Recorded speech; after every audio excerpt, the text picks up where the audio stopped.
नमस्कार, मी आचल न्यूज अनकटमध्ये आपलं स्वागत. पावत्याच्या ठळक घडामोडी. ठाकरे गटाची 23 जागांची मागणी काँग्रेसने फेटाळली. लोकसभेसाठी जागा वाटपाचा तिढा वाढणार. 10 जानेवारीनंतर राज्याचा मुख्यमंत्री बदलणार. विजय वडेट्टीवारांचा मोठा दावा. आधी मुलाला निवडून आणा, मग गप्पा हाना. राष्ट्रवादीच्या शरद पवार गटाच्या नेत्याचे थेट अजित पवार यांना घेतले फैलावर. ठाणेमध्ये जीवधर्मीयांच्या प्रार्थनास्थळी बॉम्ब ठेवल्याचा ईमेल. पोलिसांकडून मोठा बंदोबस्त तैनात.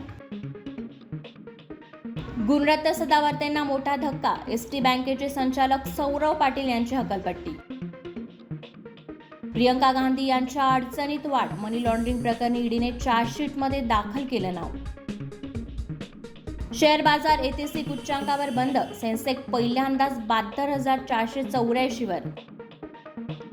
एलन मस्क गुजरातमध्ये भारतातील पहिला कारखाना उभारणार. लवकरच घोषणा होण्याची शक्यता.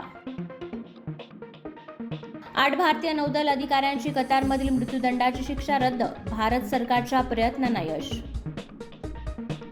आणि मी शतक केल्यानंतर लोक गुणगान करतायत, पण 3-4 महिन्यापूर्वी प्रत्येक जण मला शिवीगाळ करत होतं. राहुलने व्यक्त केली भावना. धन्यवाद.